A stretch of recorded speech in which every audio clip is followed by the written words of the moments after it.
Hi, everybody. We're here again, and look who's with us. Markus is back, and we're so happy to have him here. And we have a full show for you, so stick around. Markus, will you tell us how things are on your end? Yes. Well, the last couple of months were pretty much troubled for me because of family stuff I had to deal with. And well, I'm back and yeah, I'm looking forward to do the show with you guys. And honestly, I did not follow much of American politics in the past month. I only like, saw a little bit here and there, but I'm not totally into the topic. I just got to get into it again. And another reason was we got our own big elections here in Germany, and I will talk a little bit about it later. And Keith, what about you? Yes, I'll just say what I'm doing in a second, but could somebody in the chat just say that they're hearing us? Because it looks like we may still not have any audio. I just want to be sure about this. No, I think Yep. everything is Okay, okay. sound Sound now fine now, fine. yeah. Good. Okay. Well, all right. Now that we have sound, I repeat what I said when nobody was hearing me. And good to see you, Marcus. Glad you're back. And Thank you. yeah, in answer to your question, we didn't have a show last week, so it was time for me to kind of just step back and look at what's going on, like what I'm doing with the show, what we're doing with the show, what's going on in the world and everything. And it just seems like more of the same's going on, like, the same uh, COVID stuff, environment stuff, filibuster stuff, rich robbing the poor stuff, the same old, no great new developments. And in a way, that's disappointing because there's a lot of stuff that needs to get fixed. And so I kind of just step back, and I think my presentation will show that I've taken to this week. I'm taking a little different perspective, kind of stepping out and taking a bigger picture perspective, which you'll see. But it's good to see you, and it's good to. Um, I see in the deck we're going to be hearing about some stuff in Germany, and it's going to be nice to hear about some stuff besides our own baloney. And how Well, are it's things with you, Amos?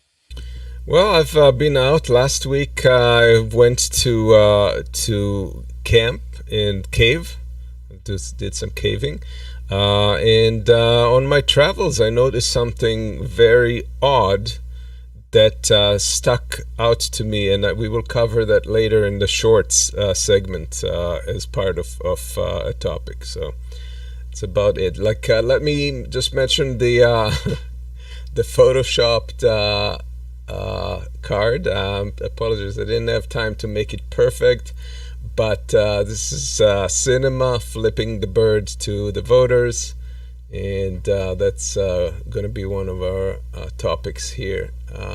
Again, if you guys want to get in contact with us, regardless what platform you're watching on, we're you can just tweet with the hashtag UHM no joke.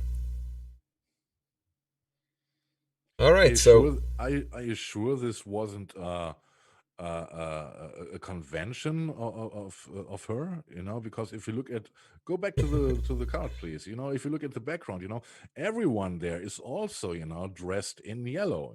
This could also be a big fan base. Maybe I don't know. it's As I said, I did not follow much politics in the past month, so I don't uh, know what happened. it's some sports event, but I thought it was a good That may be a good opportunity. thing. All right, so you wanna take us into the first topic? Yeah, I will. First, I'll show that I'm a total nerd and everybody will hate me. Okay. I read this huge, thick book.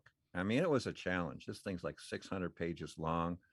I saw a video, it kind of turned me on because, what we're doing here is we're kind of into human nature here. We're looking at what's going on in the world. We got some things to say about it. And anyway, I really got into it, and one of the chapters that interested me here was this chapter 12, where must become aware of your lost masculine and feminine traits and reconnect to them. And you have to do this to find all your creative powers. And so the book's very good, well researched. The author is Robert Greene. He wrote the 48 Laws of Power, which I have not read and hadn't really heard much of. And I probably will read it. But anyway, the point of this is that you have like this male and female side, and you kind of repress. You still have it, but you kind of repress, in your personality, and to be really authentic and being effective in the world, you got to be in touch with both sides. And he gives all sorts of examples of, and so, so in this particular example, he was talking about some one woman in particular who was Caterina Sforza, and she's like medieval. She's in Italy, just before Columbus discovered America, way back, and like anyway, it's really interesting because her family came out of this mercenary tradition and they became royalty, and the male and females, they're royal, so they're not being raised like normal people are, but the male and females were raised equally. And the reason was this family wanted to have value when they married their daughters off. They didn't want the kingdoms to fall, they wanted, to strengthen the family. And they figured out by making really capable, intelligent daughters, they could marry them off and be better for the family. So this one in particular, she went through 3 husbands, and she saved her like little kingdom as a remarkably one good leader. And anyway, so I got into that, and then I'm surfing the web, and I find this I'll mention the other one. Yeah. Lucrezia Borgia, she's famous. I won't say much about her, except that her brother was the one that brought down Katrina. And anyway, wasn't that the Pope's family? Yes, Lucrezia was the daughter of Pope Alexander the Sixth, and popes could do it back then. And I guess this is one of the reasons why they couldn't, because she was the daughter, and also Caesarea Borgia was a son. And the son, and since he's the Pope, he wants to give his sons and daughters kingdoms. And so Caesarea was a cardinal, or anyway, he left the church and became this prince. And then he actually, the Pope decided that Katrina's lands should be his. And so he went in, conquered her. She very cleverly held him back, and she would have had reinforcements, like they were on the way, but somebody betrayed her and carried her over to the other side when she was defending her castle. And she was remarkably good she was remarkably good fighter, by the way. And she knew all kinds of military strategy and stuff. But anyway, she was betrayed, and then Caesarea raped her that night and threw her in prison. And she eventually the French forced her to be released, but she was in bad health and died a year later. But by the time this had happened, she was like in her 40s, and she had already gone through 3 husbands and saved her kingdom twice, and just remarkably capable person. And the point is that she was able to use all her mental capabilities, which most of us are suppressing half of what we got, no matter. And one thing about it is her father this is really interesting. He was kind of a swishy guy, and like he was into these robes with bejeweled robes, which she and so since he was kind of on the other side, and so he was perhaps very comfortable with women developing their male side and becoming equal, since he kind of had, he was kind of a classic queen himself. And anyway, so I found that really interesting, and that caused me to watch a video it's a CBS News video, and I found it really interesting, just coming out of this chapter of reading about strong women, because this woman obviously fits the bill. What we're going to watch in the next slide is it's a CBS video, but it was 12 minutes long, and I'm really proud of myself the way I cut this down. I think it's just over 7 minutes, and we're going to watch the whole thing because it's all really good. But I took a lot of the repetition out, and part of what I took out, I got to tell you, is CBS put this out, and there was a lot of female bashing. I mean, the interviewer, which is Todd, I'm not going to blame Todd for doing this. It's probably all scripted. I mean, that's a whole production thing, but there were some very definite things. And I just plain cut them out because, like, why should the woman have to explain?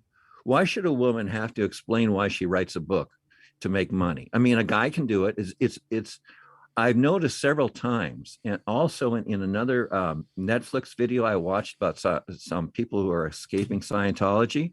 So this woman's being attacked, and like, oh, well, she's saying this because she's being paid $1,000 a week by blah blah blah blah, and like, what like I noticed in the last week that women seem to have to explain why they have to make a living, and guys don't have to do that, and that's our culture right now, and that kind of sucks. So let's just head into this and watch it. And like I say, I'm saving you all guys a lot of time, so it's still really good. Haven't really taken anything substantive out of it. So let's go on to the next one.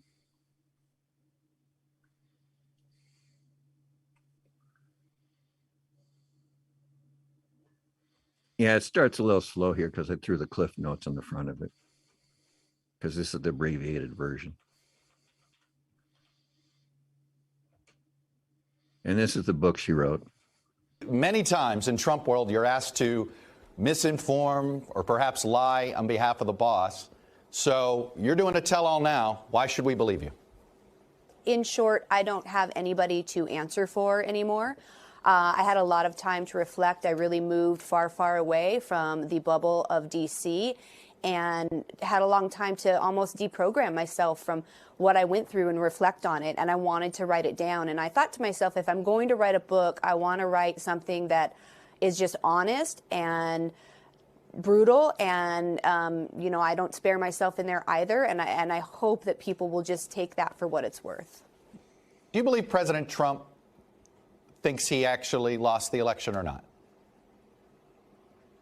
I do think he believes it. That's been part of what has been scaring me as I've been watching from afar. At first I really thought he wouldn't run again. I honestly thought this was a lot of his bluster, which, he's good at doing. He was doubling down. He'll never admit to losing, et cetera, et cetera.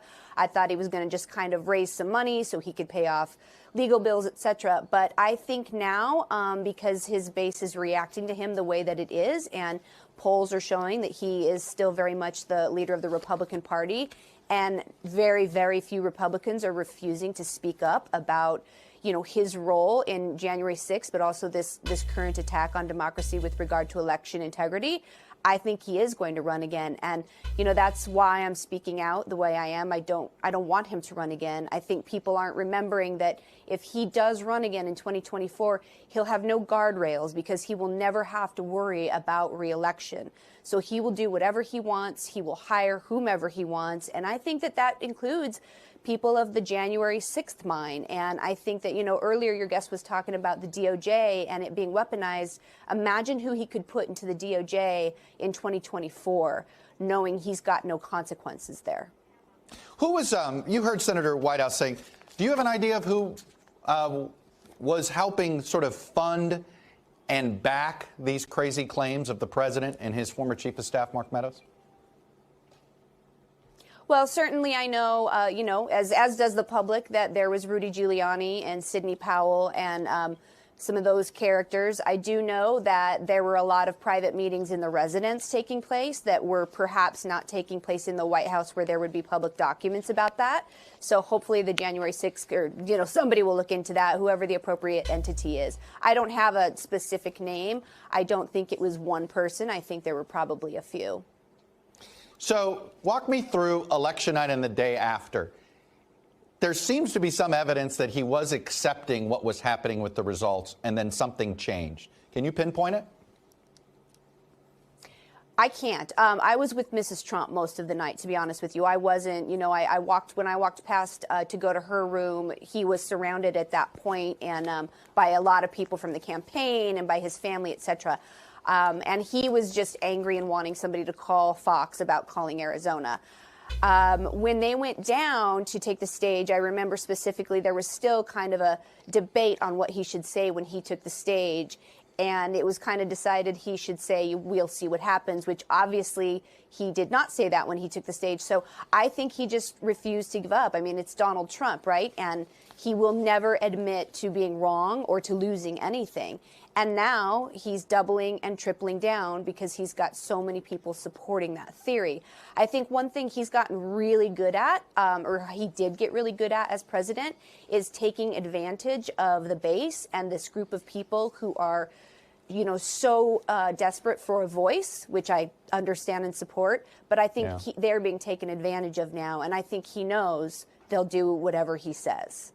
Did you get taken advantage by him? You know, it's interesting to me that you sort of admit that you got into that White House. Perhaps you wouldn't have gotten there with another campaign. Did he take advantage of you? I think I don't want to pin that on him. I definitely got very excited to be around this glamorous world of the Trumps. And certainly when I got into the White House, you do get heady with power.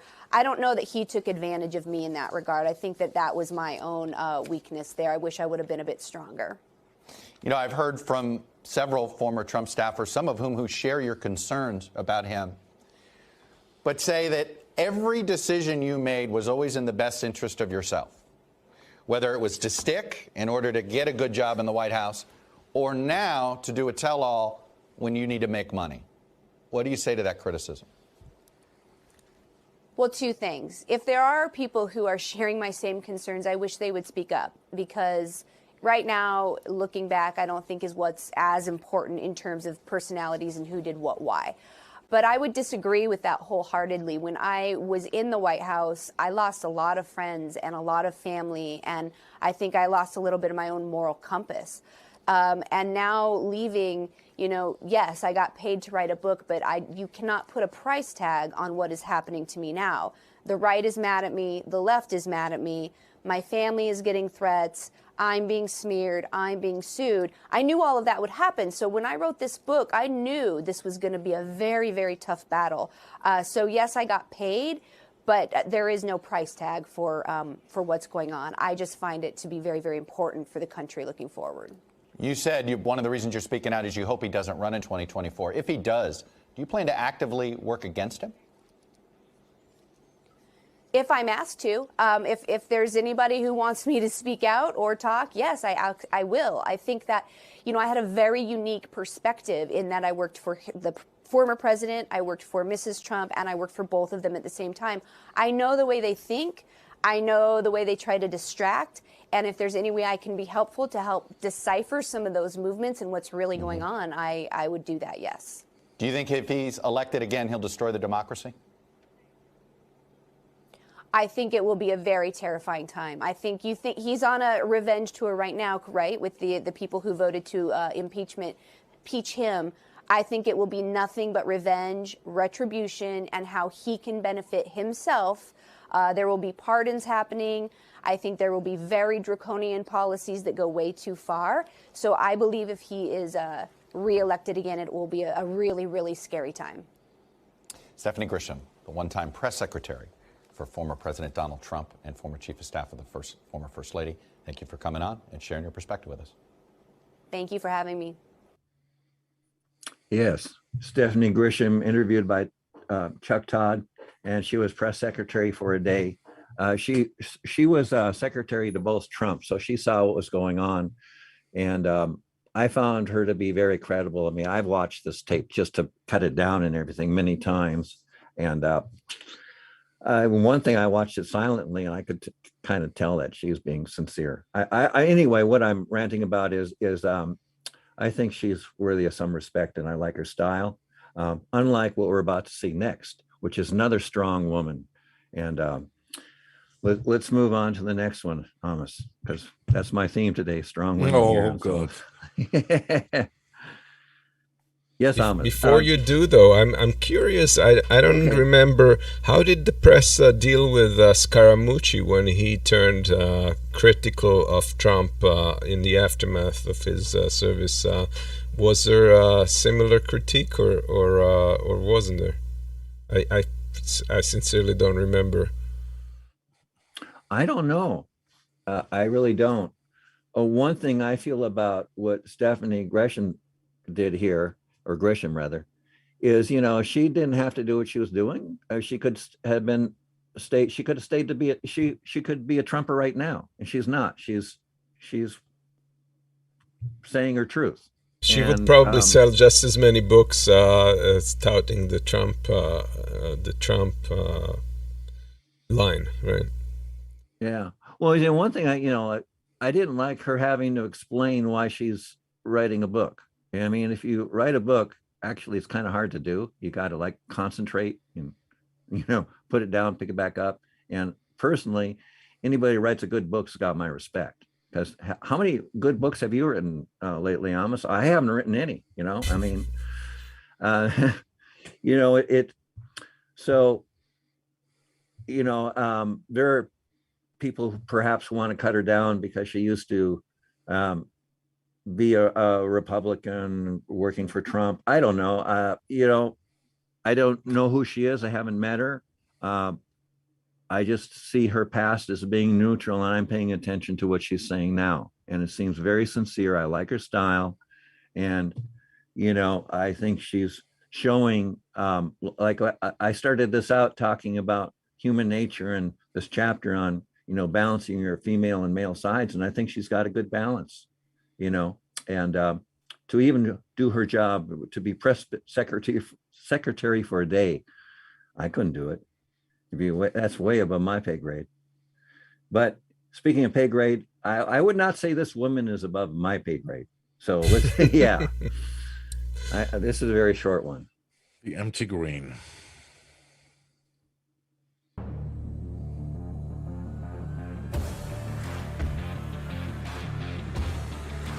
I'm not seeing it there. What's going on?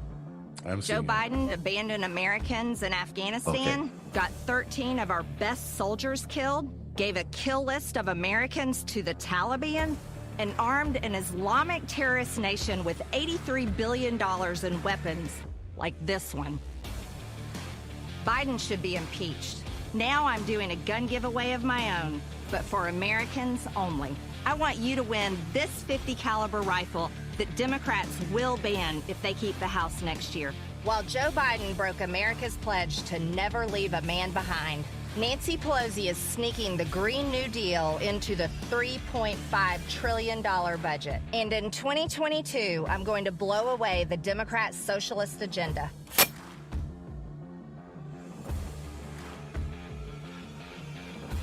And look at the sign on the side of that car.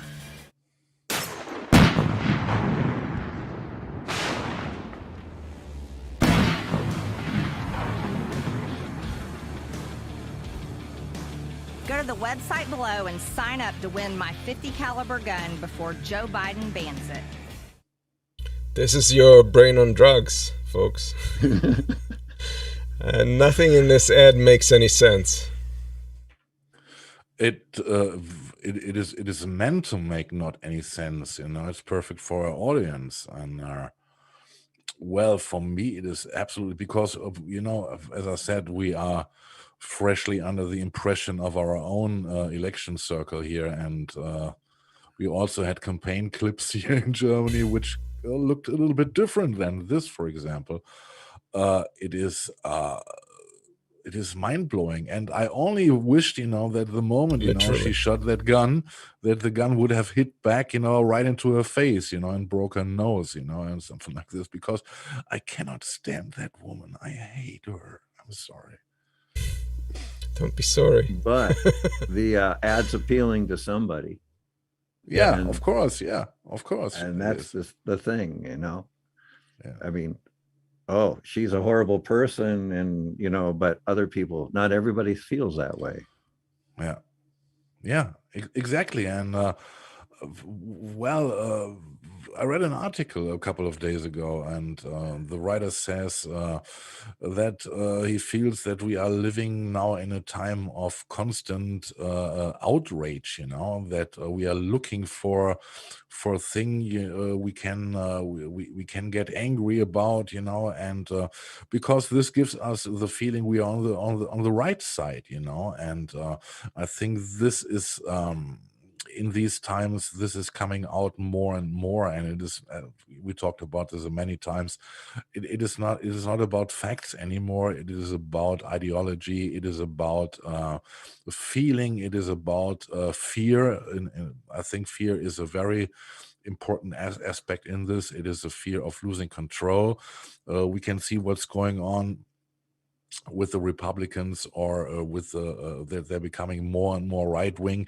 Yeah, of course, yeah, because the population is changing there, and the status quo is also changing, and so there is no argument silly enough, if it fits to your own political identity, and that's it. This is why such campaign clips, if you want to call it like that, approach people. They find themselves in there because they see a white woman, shooting a gun, and she is standing for all the white for the white good reasons in quotation marks, and all other things are faded out. And notice that how commercial this ad is. It's beyond like a political campaign ad. It's almost like a product, like a company ad or something. With a drawing, you're gonna win something if you put your Where name do I in send my the money? Yeah, but honestly, it doesn't look like a good company if you want to take this it looks cheap. If you see there, if she's when she's lying there on the truck, shooting it, a professional company would have done this with many more cuts, and presented it more fresh. It is done poorly. It doesn't make it better. Yeah, but the tone of it is completely commercial. That's what I'm pointing at. Yeah, it's unashameful. Yeah. At least they're trying to. Well, it shows the other side. Yeah, Marcus, what you're saying, I started out, my introduction to this segment, with the women by that book, and in that book, the author talks about, well, one thing he says, humans are we're kind of restless, and we're always looking the grass seems to always be greener, kind of thing. And but we're, in terms of generations, we're living, it just, we can be looking at different times in history, and like, we're not at a good time. We're at a time that's kind of like pre-revolutionary, at a time where things are going to be happening, because we know things can't go on the way they are. And so a lot of people are just like grasping at straws, trying to make sense of the world, any way they can. And that's causing a lot of people to kind of lose their minds and go after like crazy stuff, like, Marjorie Green there. Yeah. As I said in the green room to you, I would like to compare it with a sound. You cannot exactly hear. It is a little bit, what dogs can hear this in the frequency. But everyone feels that something is really going wrong. We have a problem to define what our democracies stand for. Especially if you look at what happened with the end of the Afghanistan project, if you want. So it was shameful. If you look at what the efforts against the climate change, it is shameful. If you look at how we are dealing with the coronavirus, it is shameful. And everybody feels it. If people cannot put it into sentences, right? But I think everyone feels it, and everyone knows that the times are changing, and they're drastically changing, and they are not changing to good times. What we are going to see is, I think, would be comparable to what we have seen in the I think it was the 3rd or the 4th century, in Europe, when everything broke down, and people start to move, and peoples, not only people, and everyone, or millions were homeless, and everything was breaking down, and I think in the worst case, and I think this is not taken too far away, we will exactly see this. Well, things are breaking down now. Along the rising oceans will cause so much people to move away there, and where are they going? If you look at Europe, Europe is a fortress right now. You cannot go in there, you cannot come in there. We prefer, we rather let the people drown in the sea, than taking them in. And I'm wondering what happens, for example, it is pretty easy what could happen in this scenario. You got a big drought, in Europe, and the country cannot feed their people anymore. So if people lose trust in their government, then the government is obsolete, and then they will try to find another groups they can join to take care that they got fed, right? That they got fed. And it is, as I said, democracy, and what we and how we define democracy, or how we defined it, is a very fragile plant, if you want. So it needs its water every day, and this is what we are forgetting here also. Yeah, same thing's happening here. With we got second and third generations Americans, even for, saying that other people are illegal, like we've got 15, 20 million people, people that are here illegally. And it's terrible. Yeah. Yeah. Jabberwocky.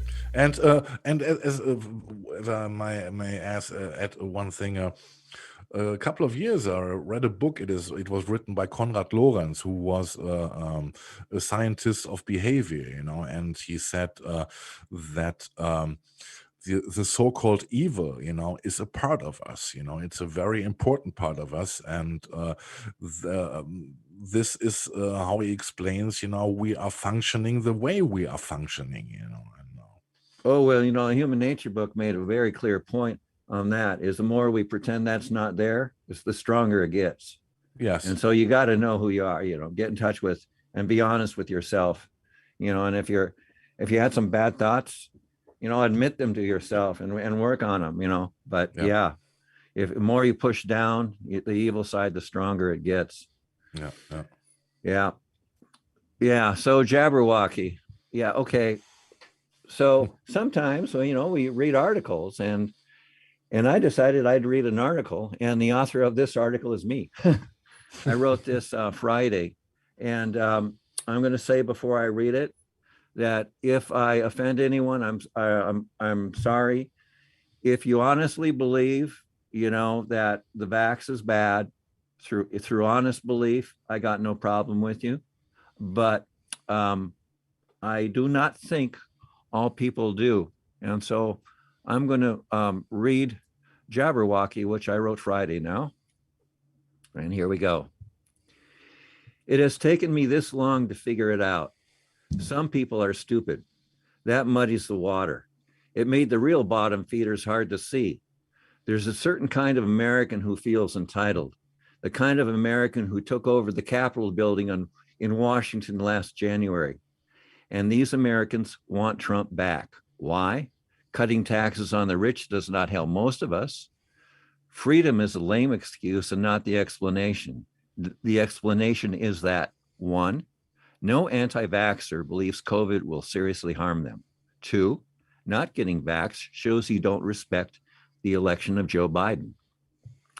Donald Trump did not actually win the presidential election like Al Gore did. Trump lost multiple key states. That is the first denial of reality a Trumper makes. Reality denied, the brain doubles down to prevent a cognitive leak. This is where the pretense that the vaccine is dangerous grows and is nurtured. That first denial sets things moving. The flu vaccine, the mumps vaccine, hepatitis, smallpox, measles, rabies, if you get bit, pneumococcal. The list is long and I could go on. There are 24 common vaccines in America, but it seems only the COVID is dangerous. Why? Dogs are whistling is why. Racist dogs have been signaling each other. Don't get the vax. Reacting to the George Floyd riots a year ago, racist pigs came together in January. Personally, I thought a deranged individual committed the George Floyd murder. A deranged asshole enabled by men who will have a hard time living with their weakness for the rest of their damn lives. But hey, that's just me. America has unprofessional racist cops. As far as I'm concerned, you can take the racist cops behind the building and do what you want with them. But please, I don't want to hear screams. I am not sadistic, but I have seen enough of the ugly face of racism to know what it can do. Cosmic justice it would be. But as things are, their white privilege should be, hopefully will be, to be merely fired, along with the rest of the unprofessional police in America. I hope Seattle holds firm and sets the example. The city of Seattle is ready to fire 403 officers if the officers do not take the jab by October 18th. 403 officers in fear of heavy metals in the vax, ready to drop you dead, or some such bullshit. This is a bit much, so what gives? Seattle had more officers at the Capitol riot than any police force in the nation. Seattle has racist pigs on the police force. They are dog signaling to each other, establishing themselves as a political force. This is what is up.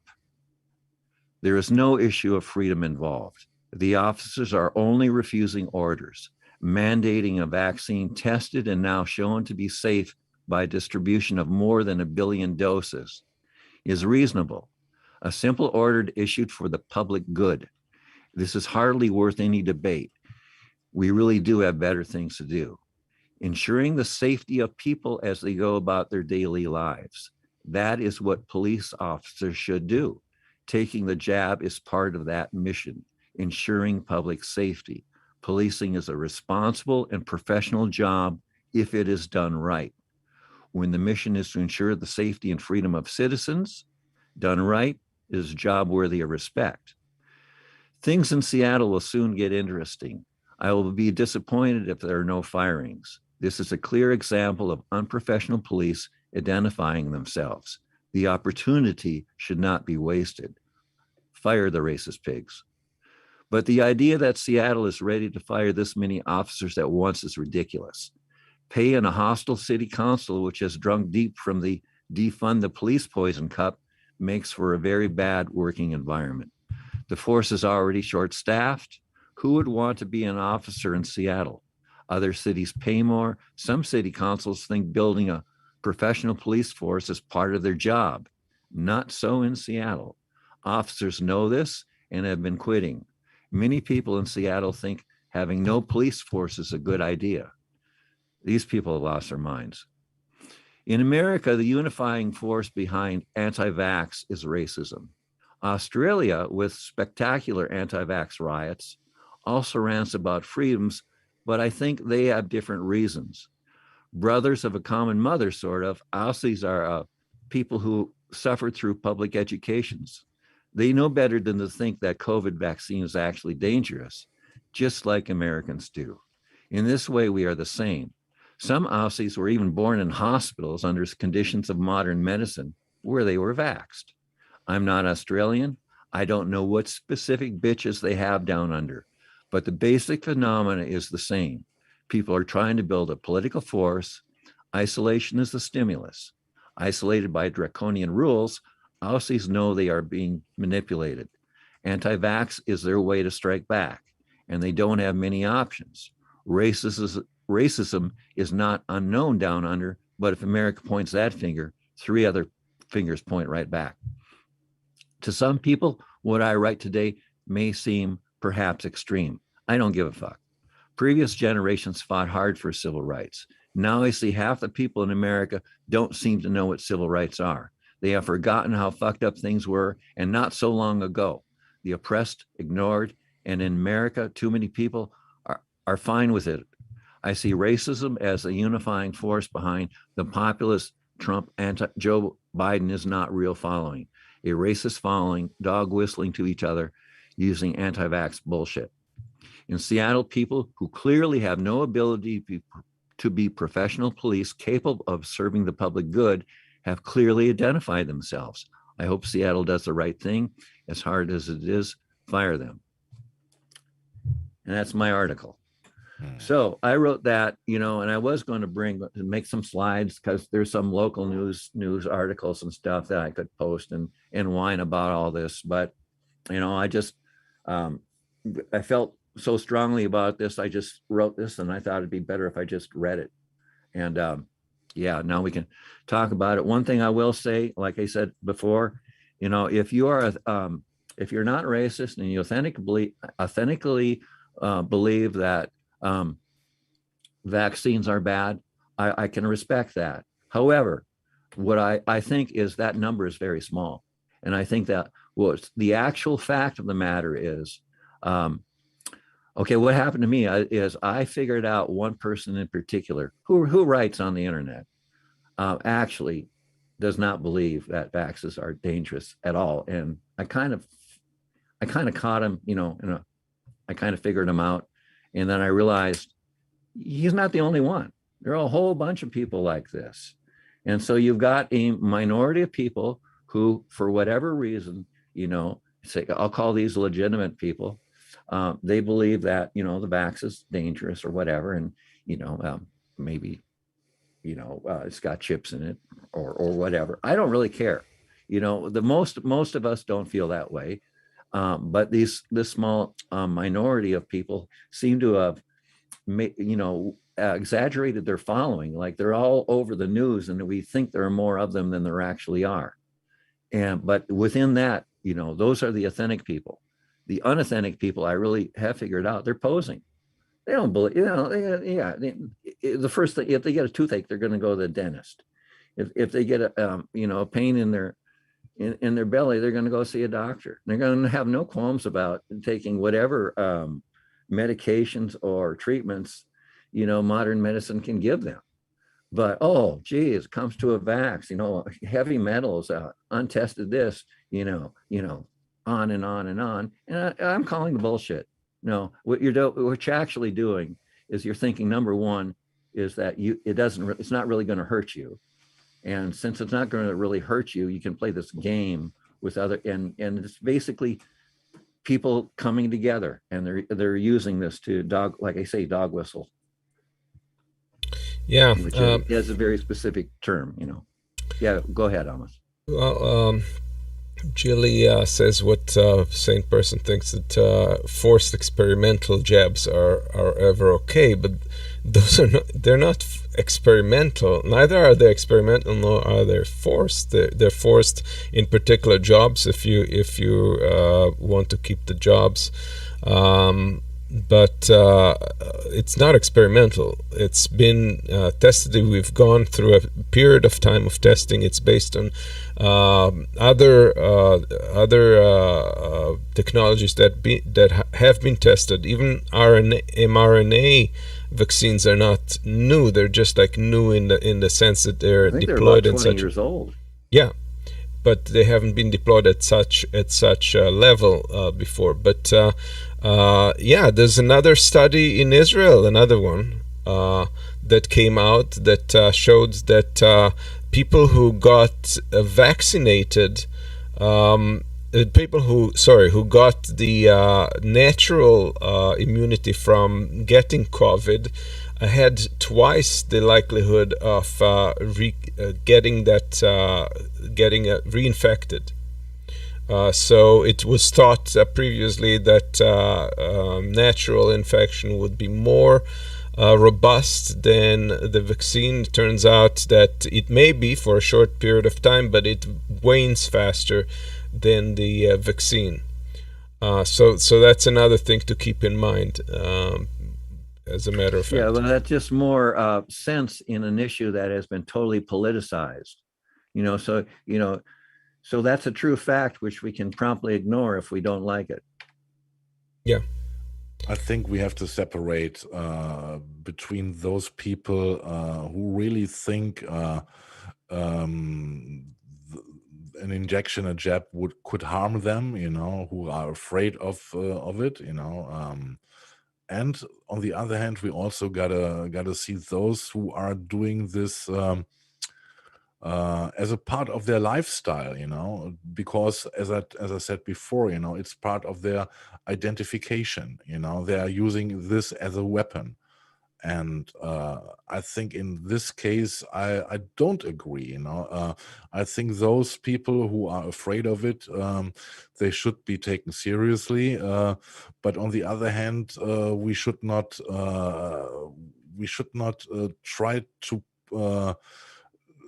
fall for the narrative of those who are denying it because of their identity, their political points of view, etc. And I see this is going on a lot, because we are seeing this here in Germany. Until the middle of the beginning of October, you could get the free tests.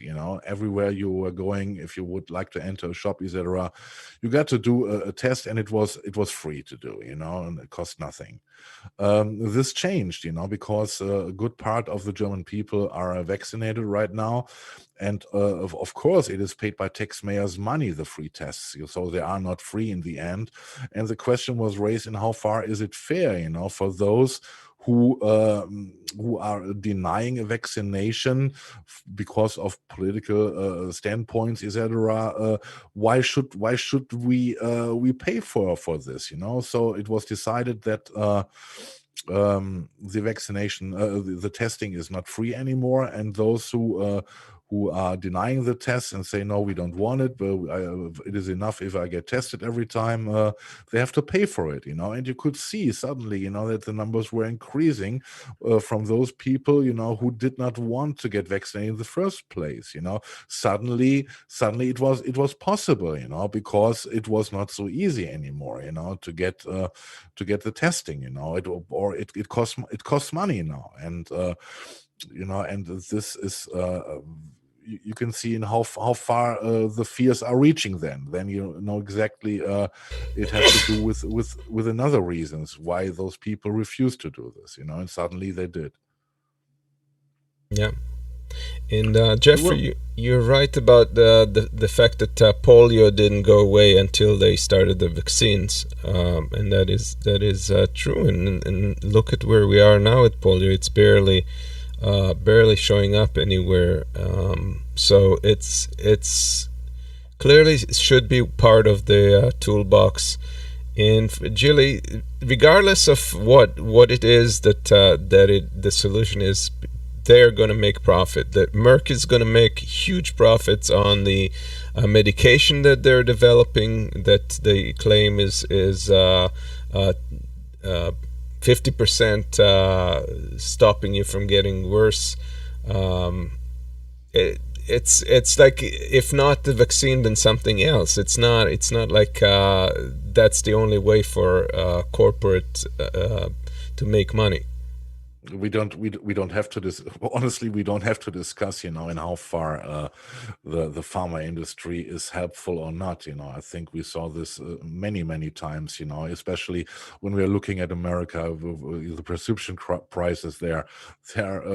You can ask everyone here in Europe, what they have to pay for certain drugs, and if they would hear what you guys over there have to pay for it, they would not believe it, and of course it is about profit. And we have seen this also here from Germany, when Angela Merkel denied, that in Africa or in other poor countries they should get the rights to reproduce it. And they said, no, we will take care that you get the deliveries. Of course, it is about money, and that's the fucking system we are living in, and that's the problem. But this doesn't make the vaccination itself dangerous in the first place, I think, And for me, the most striking argument is, if you look at those people who have to deal with this problem every day, if you look at the nurses, if you look at the doctors in the hospitals, and everyone has a clear message, they say,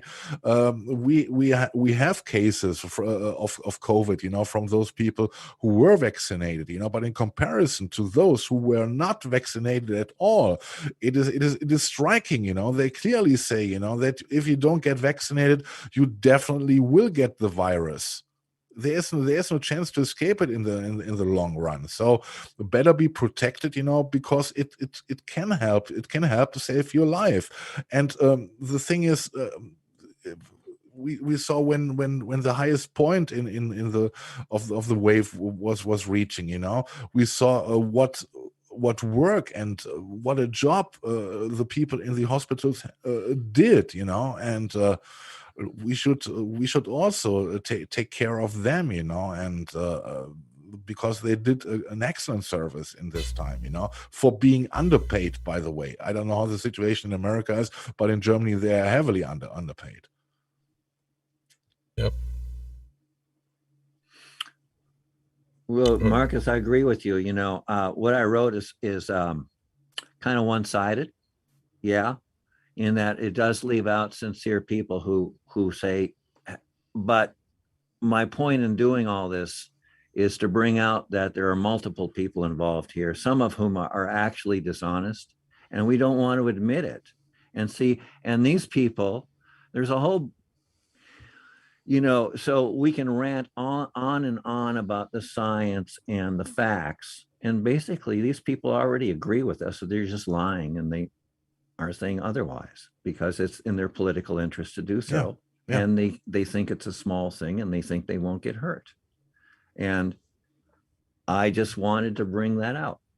And I do honestly, feel this way about the police are a special case. They are actually public servants. We are their boss. And if the governor of the state says, get vaccinated, and you're a police officer, you really don't have a choice. You follow orders. That's your job, and if you want to quit, go ahead. I'm sure somebody else can do it probably better than you can. Yeah. And just to respond to something that Julie says, the medication that you mentioned, the deworming medication is unfortunately has not been proven to be as effective in this sense. It may have some effects, but it's not getting to that level. So until we find something that does, or maybe a combination of things, that's a viable option to go with a newer medication. But again, medication is not a vaccine, and we've talked about it before. It doesn't prevent the disease from keeping in the population and developing further strains and so forth. So it's not in place of a vaccine. It may be helpful or helpful in terms of coming up with a strategy, cases, but not socially. Right, or even socially, but strategizing in a way to kind of parse through the problem, having certain people vaccinated and certain people closely monitored and immediately treated if they do get something. It's a matter of discussion, but certainly it's not we're not suggesting that vaccines are off the table or should be off the table in any way. So yeah. And I'm aware that there are big problems about it. If you look, for example, at Singapore, who has a very high rate of vaccinated people there, it seems to break out again, and we will have to deal with this for quite a longer time than we thought. Right. All right. Let's move to our next topic. Freedom to Vote Bill. It's coming up. So what is the Freedom to Vote Bill? Well, the Freedom to Vote Bill turns out is the Senate reincarnation of the People's Act. It's basically H.R. 1 transferred to the Senate. And it contains a lot of good things. Let's go through what it does contain. It's gotten some things modified from the original. They scaled it down a little bit, but I think there's some important features of it. So the first one is make election day a holiday. So you would get a holiday to go and vote. expand voting access through automatic voter registration. That is something that Bernie Sanders has proposed previously and advocated. And it means that everybody, when they're born or when they become citizen, automatically get voter registration. So they don't have to jump through hoops in order to get that, which makes a lot of sense. Make dark money transparent. Basically through some laws that require clarity on this and transparency. You mean dark money in campaigns, or what do you mean? In campaigns, yeah. In campaigns, okay. Correct. They also have a provision to require voting machines to be made in the U.S., and that is to kind of squelch that argument that conservatives may have to kind of like cast doubt at elections just because something is manufactured by a company that has international roots. And the gerrymandering, extremely important, and that is basically making the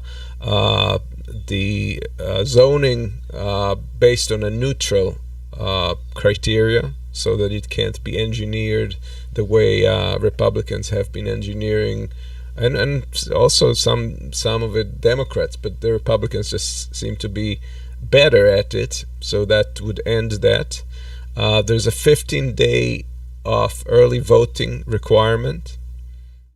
So basically, you can vote 15 days before the elections nationwide, regardless of the state.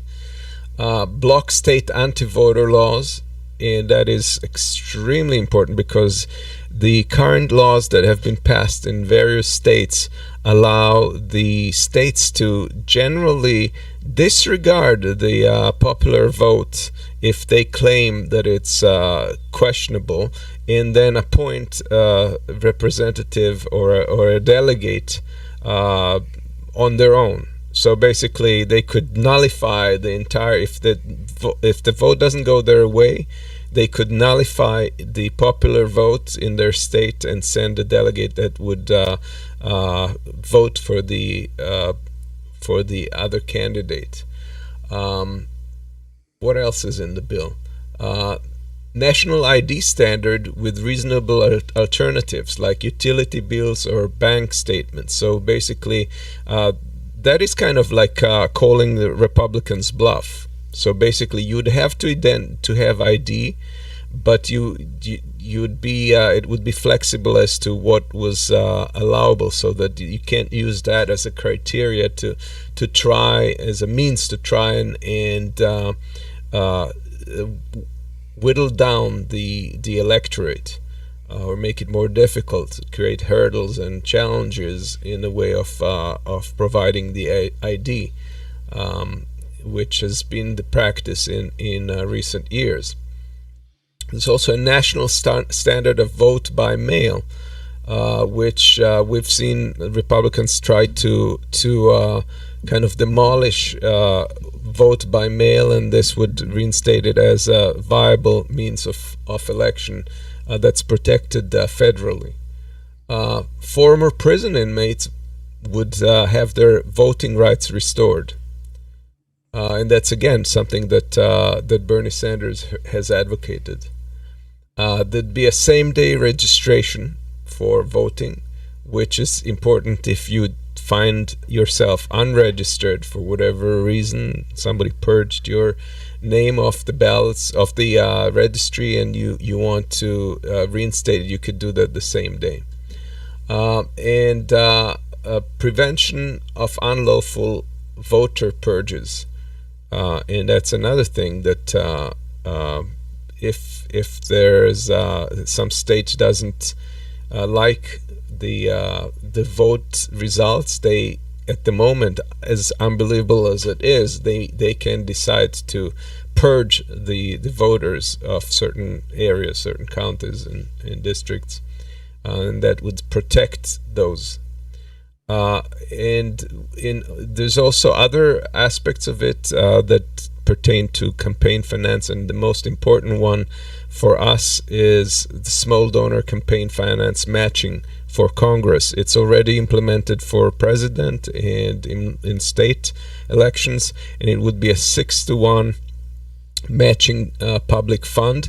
The fund would not come from taxes. It would be from fees that are levied on corporations, fees like penalties and so forth in case of some malpractice or whatever, so that wouldn't come at the cost of the taxpayer. But nevertheless, people with donations of up to $200 would be able to would be matched 6-to-1 by this public fund. Extremely important for grassroots representatives, and this is really the key to changing the political system, because as long as you have advantage for people who are running with a corporate backing, that have an advantage in that manner, you're going to have a problem. The political system will continue to belong to the corporations and rich people, and this is extremely important. I'm happy to see that they kept it from the HR1. To me, that perhaps was the most significant one. But let's go back a little bit to the aspect of what we spoke about earlier with regards to Trump getting back in power and winning the next elections. Personally, I'm more afraid of DeSantis and the draconian stuff that he's pushed so far, including the recent education requirement that everybody put the topics be covered from both sides. So even their representative in the education board said that if you're covering the Holocaust, you should provide the point of view of the opposition to that, which is absurd. Yeah. Well, I brought that thing about with Stephanie Grisham introducing that Trump may run again, and she's all worried about it. And, all that may be true, but, part of the whole thing is I'm not worried so much about Trump because he's getting older. But see, Trump is, going with the flow, but he's not really making the flow. And if not Trump, it's going to be somebody else. It's going to be a DeSantis. It's Definitely. And the undercurrent that there is actually an organized or quasi-organized thing under the surface that's feeding the Trump, feeding this. This is very. I'm not liking it. It's bad news. Exactly. That's my point. That I even if it's not Trump, I'm very concerned of the fact that there are tools now that allow the Republican Party to kind of nullify results and just push their own unelected representative, which is completely anti-democratic. And at this point, I really can't see anybody on the Republican Party, any sane person in the Republican Party, gaining the leadership of the party. It's either going to be Trump or it's going to be DeSantis, in my opinion, and that's very disturbing because there's no alternative to a Democratic president at the moment, which is not exciting necessarily, but that is the situation, unless we want to lose democracy. But no strong leaders. Well, strong leaders is another thing. That's strong is not necessarily the word that I would put in there, but it's very alarming that we're at that stage, at that position. So I want to read what Vegematic wrote here. He says about your voting thing. He says, all good, but it will never get passed. This is You know, exactly what was I thinking. I think who is going to bring in this bill, and who is going to vote present for it? Right. Well, that's the problem. We have two Democrats that are completely sabotaging every single thing that the Democratic Party is trying to do, and we know who we spoke with. One of them is flipping the Joe birds. Manchin. You forgot Joe Manchin, I guess. Joe Manchin and cinema. That's what I'm talking I about. thought you were talking about AOC and cinema. No. But it's that's the bird flipping reference. They would have to be on board, and in addition to that, 10 Republicans would have to be on board. It's conceivable that in some situation, because of the some of the aspects of the bill that secure voting on the one hand, they may get some Republicans. I don't know if that's going to be the case, but it is extremely important that we pass such a bill, because in the next election, all bets are off. No chance in hell. Sorry, I can only say it so drastically. There is no chance in hell. Who should bring this through? Where are the? I don't have the fantasy to see all the votes for this bill. Sorry, guys. Well, like I said, there are certain aspects of the bill that are answering Republican demands. The Republicans are gerrymandering their districts like crazy. You know, even more than before. What I read. You know, do you really think that the Republicans would cut their arms off? No way. No way. I'm sorry. Yeah, and I hate to be a Debbie Downer about this whole thing too, but you know, see, even if it does get passed, then it will get unpassed. You know, the Republicans are very good at going after these things and continually chipping away. And so whatever gains are made, what happens frequently is somebody, we did great, guys. We got it in the bag, and then they walk away, and the Republicans they come right back and tear it all down. I would so wish that all those points on the list on the Freedom to Vote bill would become reality, but well, as I said, I don't have the fantasy. We got betrayed in so many ways, you know, with even for lesser things, you know, and. They want neither the Democrats nor the Republicans. No way. But Marcus, this is devil's work for them.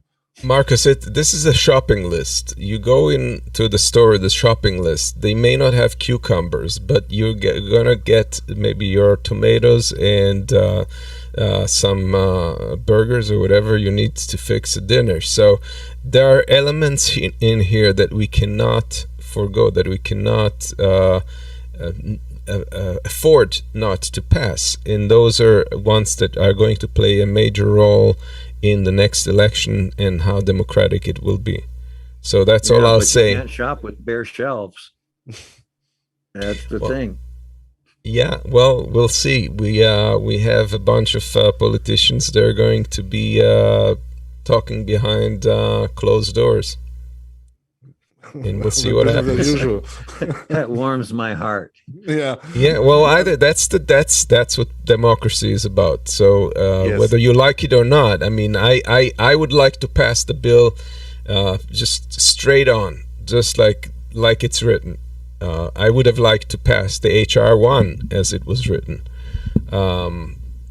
But I recognize with that there are certain things that need to happen before the next election, regardless, and that is something we have to keep our eyes on. Then I can guarantee you they will take those things out and come up with a different decision, and it will be so watered down to in the end it would be unrecognizable, you know. And this is, as I said, you know, I really would want all this to happen. You know, each and every point is important.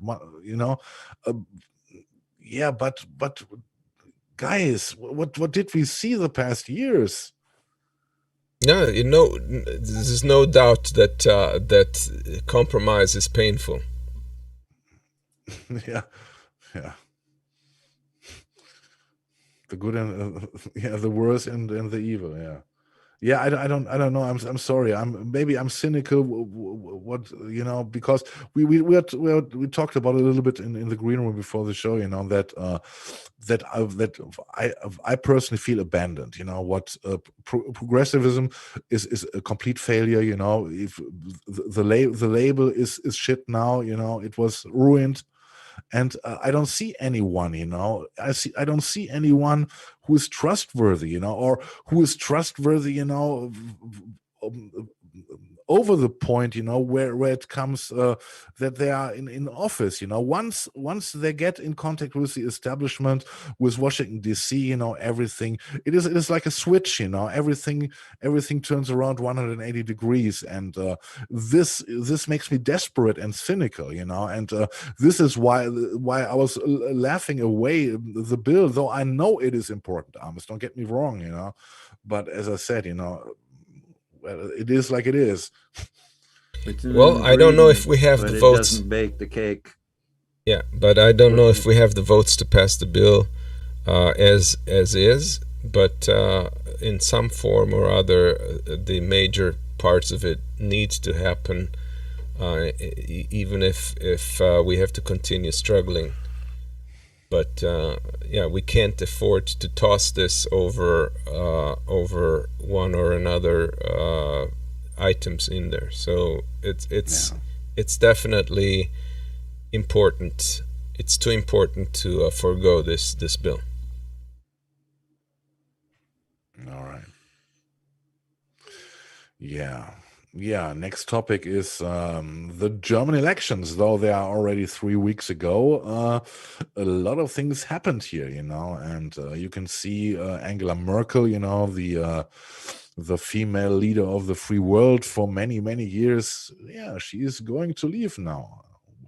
And let's have a look at what happened 3 weeks ago. Let's have a look at the candidates first. And give us the first slide, please. Yeah. Okay. These are the leading figures in our little German politics story. You can see on the left side there is Olaf Scholz. Olaf Scholz is the leader of the not the leader. He's the candidate of the Social Democratic Party. If you want to compare it with your Democratic Party, do it. But there are so many things which are not likely. But to give you an impression. On the other hand, you got Helmut Laschet. He is a conservative party, comparable or not comparable with the Republicans, and guys in America, you only know the two big parties, and over the decades in Germany in the past, it was only the big parties, the Social Dems and the Conservatives. They were changing in government, the Conservatives, they were more often in government than the Social Democrats. It was maximum 3 parties we had there, the FDP, the Free Democratic Party, the market liberals, where the third party, which came up, I think it was in the late 60s, and they were the majority. They were they have to bring the majority to the party who is going to govern. So we over the years we got more and more parties in it, and this time we saw this already over the years. The big parties, the Social Dems and the Conservative Party, the CDU, got smaller and smaller. They lost their supporter base more and more, and as you can see, they're stuck only with 24 and 25%.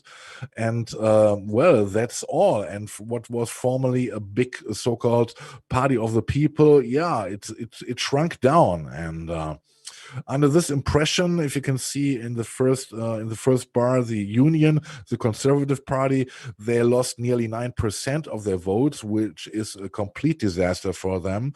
They are the party of Angela Merkel. Angela Merkel was leading the country for 16 years with the participation of the Conservative Party. And well, it was a complete disaster for them, and not much better, as you can see there, with 25.7% is the Social Democratic Party here in Germany. But in contrary, they lost a little bit more. They won a little more than 5%, and they were celebrating like crazy. We are the true winners of the election, etc. But if you look, nearly 75% didn't even vote for them, if you see the general results. Okay, so we got the situation there. We got for 12 years the situation that the Conservative Party and the Social Democratic Party built a coalition and reigned together here in Germany. And well, it was already complicated 4 years ago when there was no agreement for another government, that they came together again, and they built the so-called big coalition. And everyone here in Germany over the years became so tired of the big coalition. It was laming us here in Germany. Politically, it was laming us, and it was more and more people got angry on the government, and this led also, as we saw before, to the drop of voters for the Social Democrats. It was a couple of years earlier than for the Conservative Party right now, but it doesn't change the fact the former big parties are not that big anymore. So in this scenario, you will find the Green Party on the one side, and on the other side you find the market radicals, as I would like to describe them, the trickle down liberals from the FDP, and both sides decided, we don't want anymore to be involved in a big party system. We would like to do our own thing, and the unthinkable happened. The market radicals, the liberals, and the Green Party, after the election night, came together, and they agreed to have talks between the Greens and the liberals only, leaving out the big parties. And the funny thing is, the wag the dog scenario is that they came up with a plan. They got two meetings, and after the two meetings, they had to decide which one of the big parties they would choose to govern with them. It was not like before, that the big party gave the command. It is now the other way around, that the small parties united and now are choosing who the chancellor is going to be. Either would it be Helmut Laschet or Olaf Scholz. I think this is quite interesting for you guys in America. What you can do when you have more than two parties, it is sometimes very surprising, because as we know, normally the Green Party and the market liberals, the capitalist party, if you want so, are opposing forces. I'm of the opinion that you cannot do anything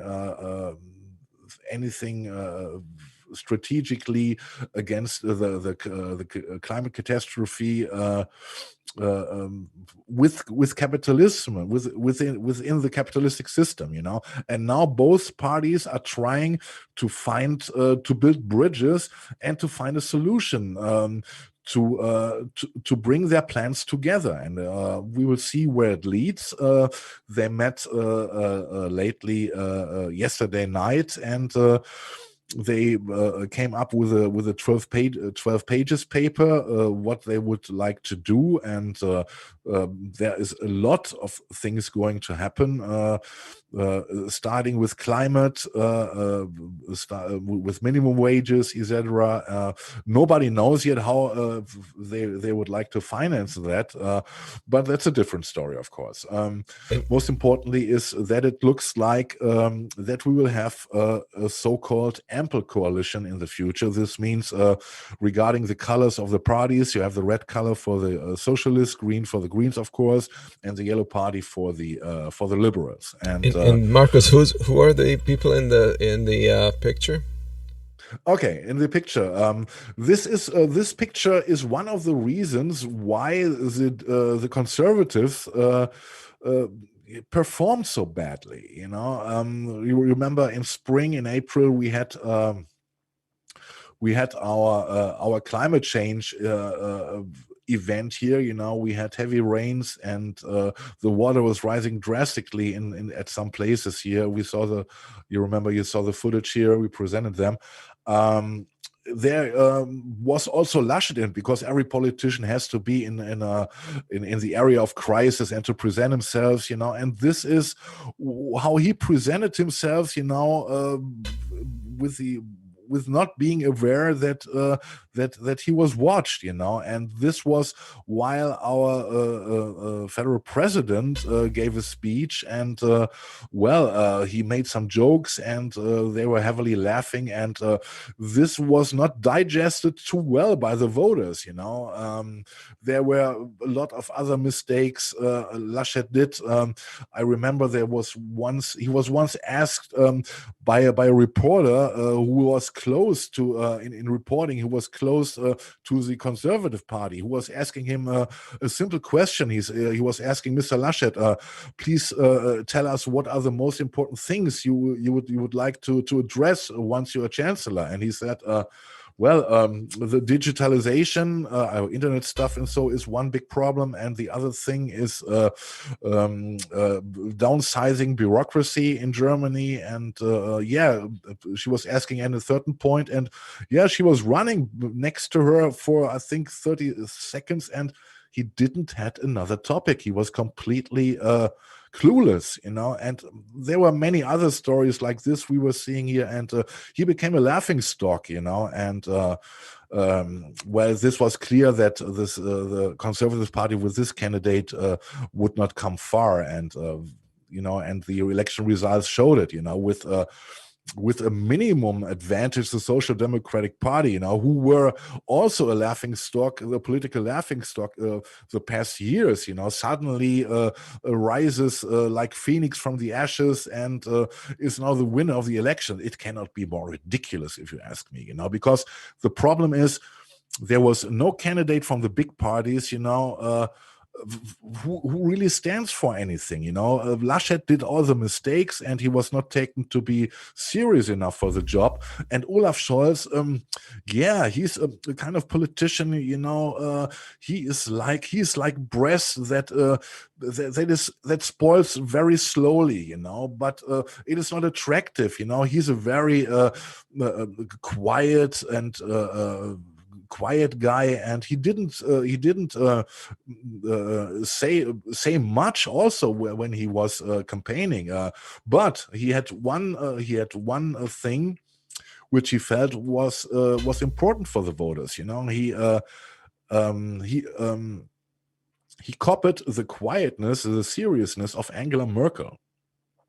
And he copied it to a point that the conservatives were raging about him, that he would do this. And he gave the people in the time of the feeling that things are getting real tough in the future, the feeling of there is someone you can feel safe, he knows the direction we have to go, and it was an emotional thing, and and all this, the failures of Laschet and this stoic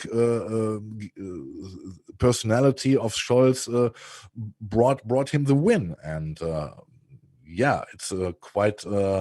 I think it's quite interesting for you guys to see smaller parties can try to change things, and you only would need to have more parties in your competition. Only. And Gene asked if the Social Democrats were similar to a type of communist party. No, not at all. We got the Left Party. The Left Party is not even them are like a communist party. For this, we got the Marxist-Leninist Party, which is a very small party. In the end, I think we got about 20-25 parties here in Germany you can vote from. I personally, usually for years now, I vote for Die Partei, the party, which is a satire party, because you cannot vote anything else here in Germany without tearing up, and. Well, I was asking myself, should I vote for the Greens this time, but also the Greens are not the Greens anymore. They were when they started in the late 70s. They came from the opposers of the nuclear power stations here in Germany, and they were in parts very militant here. We had wars with police over the nuclear power stations here, and not small ones. It was there were many people involved in it, and of course, over the years, 40 years after they found it, of course, they found their way through establishment, and they are not that edgy anymore as they have been, of course. And they are now considered mostly to be a party for teachers and for the better earning people, who have the money to take care to get biological vegetables on the table and stuff, but they are not considered to be a real small people's party. This is mostly the SPD or the Left Party, but you can forget about the Left Party here in Germany. They are so split up in so many subgroups, you cannot take them seriously. They one example to finish this. They voted against the Afghanistan, that we take people from Afghanistan back to Germany, even the helpers from Afghanistan. They voted against it, or they were present. We know that a present vote means bullshit. And well, you can forget about the Left Party, and the AfD. Fortunately, this is our right-wingers party, our neo-Nazi party, if you want. So they are getting more and more radical now, because they got a big standing in the east of Germany, much bigger than in the west, and they lost slightly, but they did not lose much. They established now, and unfortunately, we have to bear them in our Bundestag. AfD, Alternative für Deutschland. Yes, Alternative for Germany, AfD. Yes, Alternative für Deutschland. Yeah. Yeah, and one thing about the Green Party, there was Schulze before. He said that he was following the German election cycle this year, and he was a fan of Annalena Baerbock. Annalena Baerbock, we saw this in the first slide, was a candidate for the Green Party, and unfortunately, with the disaster spring we had, with the high waters, etc., everyone was thinking that the Green Party this time would take over the government, and but unfortunately, she personally did many mistakes. She had an affair with a book she published, which came out that there were parts of it were copied from other writers, and stuff. And she did not present herself as a real candidate, in my opinion. When I saw her on stage, and she was good in her argumentation, but she always had, for my taste, the air of someone in my gymnasium, in my high school, who is the speaker of the pupils, and this has nothing to do with that she's a woman or not. That I'm absolutely a fan of Nina Turner, and I was a fan of AOC and stuff, but it was a kind of air with her, and for my taste, the better candidate would have been the the second man of the Green, Robert Habeck. He is more oriented with facts, and he is more sharp in his argumentation. And I guess with him, it would have looked much better for the Green Party, and maybe the Green Party would have won, but that's all speculation. So this is my quick review of the German election. We still don't have a government yet, so they are still in the phases of consolidation, that they are collecting thoughts and ideas and are trying to bring this in one paper on the table. And but I'm pretty optimistic that we will have a social democratic led green and liberal government lately in December at the latest time. But they have to get another party to go with them, right? That is the point of the slide. Yes, the only option to go on as a two-party system would be the big coalition, which nobody in Germany wants. You know, the people would go crazy if that happens again. So this option is no option. It would only become an option if both talk. If neither the Greens and the Liberals find together with the Social Democrats nor with conservatives, then the option Social Democrats Conservatives is on the table again. But it is what many people would have liked to be seen would be the second bar there with the Social Democrats, the Green Party, and the Left Party. You know, but the Left Party did not get enough votes, if you want so. Neither did the Green Party, and the Social Democrats were celebrating the small victory. The Kenya option, we call it, would have been the big coalition added with the Green Party, but this doesn't make sense. Who wants to share power with a third party when it's not needed? So this is I don't know why it is in this graphic. It makes no sense at all. Jamaica would be the option. Of the conservatives, they would have liked that the Green Party and the Liberals would have come to them, that they could go on like they did 16 years long. And unlikely. But honestly, the interesting thing is when the FDP and the Greens had the separate talks with the conservatives on both occasions, shortly after they were done, the first interna of what was talked about landed in the yellow press, and the Liberals and the Green Party were not enthusiastic about it, and this already disqualified the conservatives who are in shambles right now. And you mentioned that here's what we can do with more parties, and you're right about that. Look what they did in Israel. They managed to sidestep Netanyahu and the Likud party, which was the biggest party.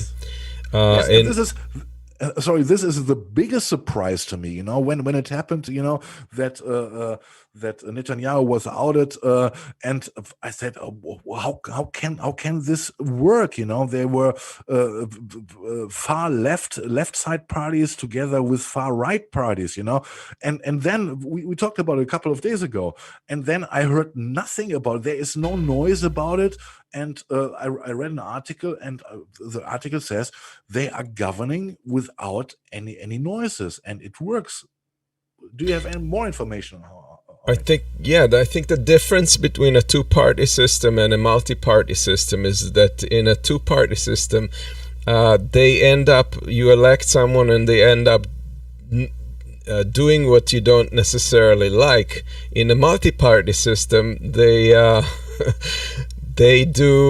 don't do what you necessarily like. So they can't, because they're opposing forces within the coalition. So it's an interesting kind of juxtaposition, but neither of those systems is ideal. It would be politically, of course, it would be a big difference from what you guys know, because in your system, the winning party gives the lead, says what's going to happen law-wise, etc. Right. Here with a multi-party system, you have to compromise. So Yes. you have to work together. You have to talk to each other. You cannot stay on your position and say, no, we don't have nothing to talk, because I'm in this position and you are there. You have to get into action. Right. Huh. I was going to ask the question whether or not, obviously multi-party is better than two. I wasn't sure when you started talking there. But so I'm going to go a little further, though, along the same lines. What about corruption? Okay, so you've got, you see, with two parties, I heard you just say that multi-parties are better because with two parties, a guy can stick to his guns. And that suggested to me that they can be bought off more easily with just two parties than three. I can tell you. But anyway, go ahead. I can tell you the following thing. There was an examination another YouTuber made. He's a German. He's called Rezo. And he did a very, very in-deep research with a lot of sources, etc. And he brought this up. He said, you got to keep in mind that the Conservative Party is in government now for 16 years. And I think 96 or 97% of the corruption cases are coming from the Conservative Party. And there were heavy corruption cases during this corona epidemic, when they suddenly find out that politicians, making extra cash, by taking care that certain deals with companies who are producing these masks, are preferred to others, and they were much more expensive, and a big part of the money went directly into the pockets of the mostly conservative politicians. I think there was only one case from the Social Democrats, and many other cases was the conservatives. And this shows something. The longer you stay in power, and this is something like a natural law, the longer you stay in power, Yes. you better you build up your departments, your contacts, etc. Every hand washes the other, we say in Germany, So you got you have an apparatus installed which is corrupt in itself. It is going to develop, And in my opinion, it would be necessary to do one change here in Germany that we say that we can discuss, if we put one term up to 5 years. But I think after 2 terms, be it 4 or 5 years a term, the candidate should definitely not be able to candidate again. Because you can build or maybe let it be 3 terms with 4 years, let it be 12 years. It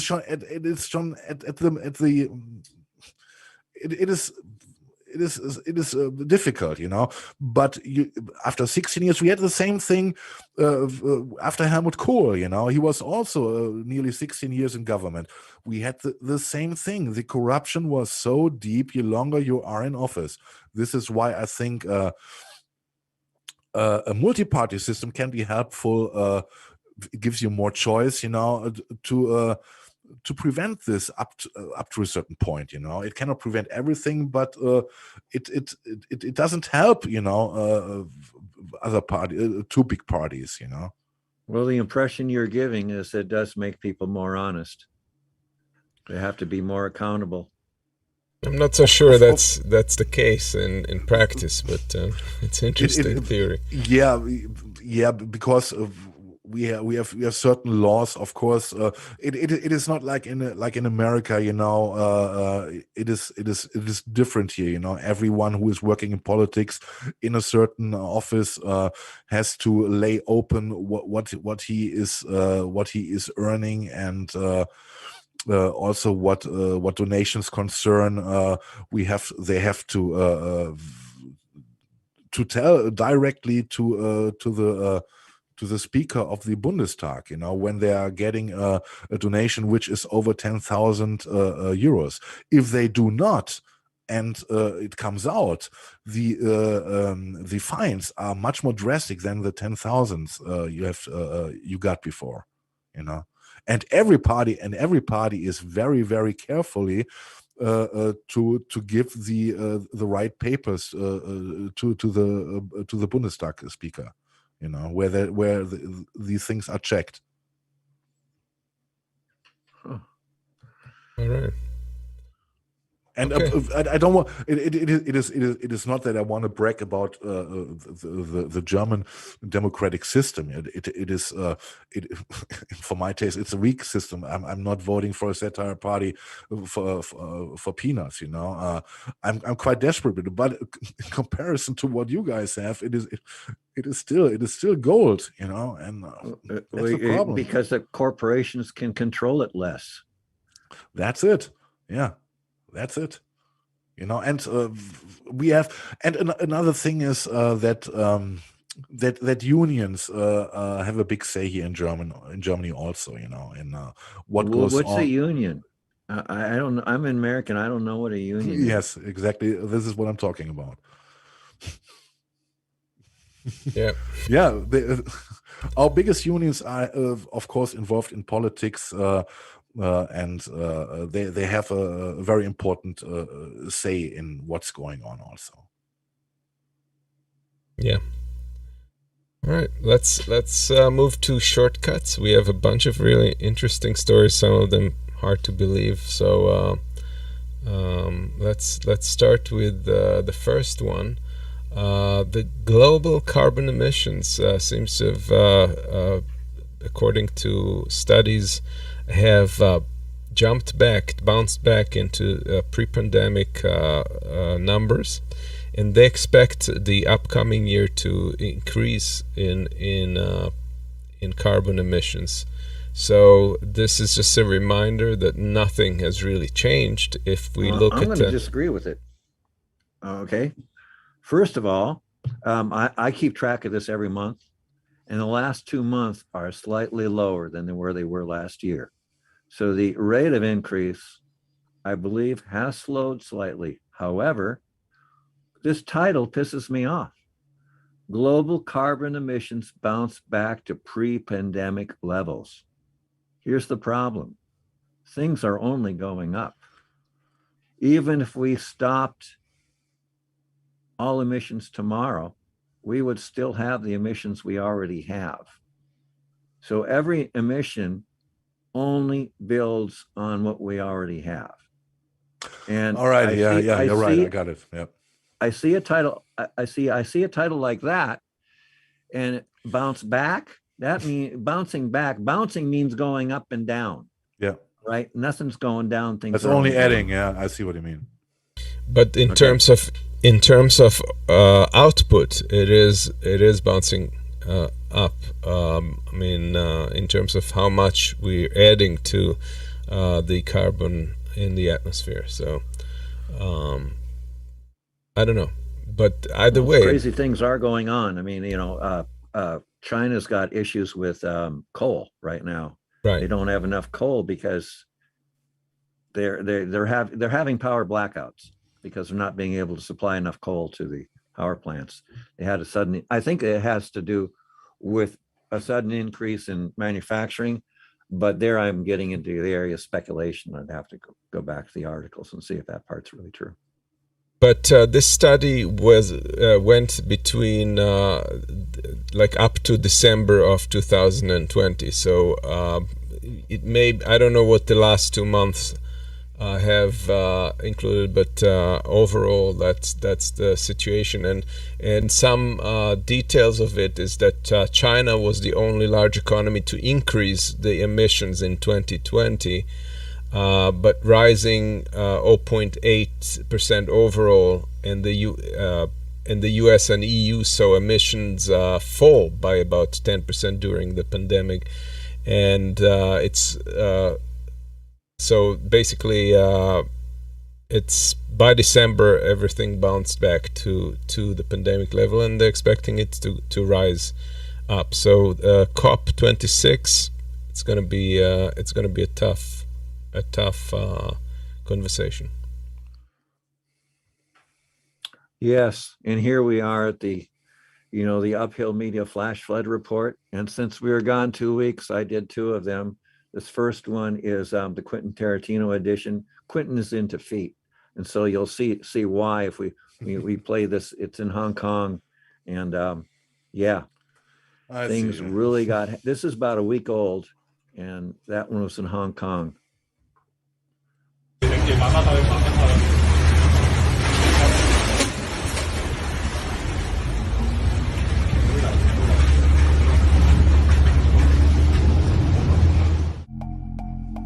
This video shows what happened on October 8, 2021. Severe flooding due to tropical storm and rainstorms in Hong Kong, China.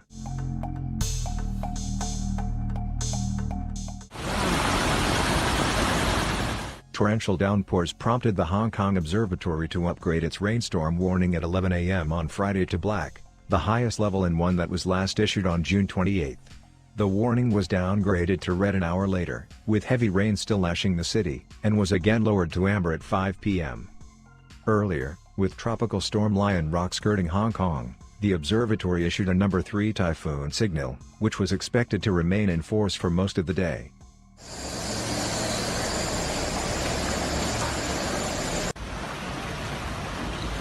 Look at that.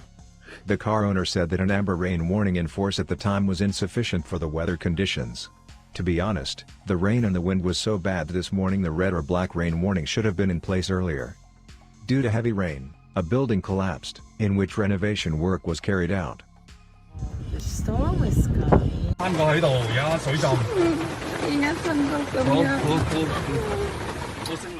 homeowner, who declined to be named, said a black rain warning should have been issued earlier to suspend building works before people were on site. The company concerned should have really cancelled the workday for their staff under these conditions, he said. Earlier, the department urged employers across the city to assess whether staff needed to report for work, and to consider making alternative arrangements.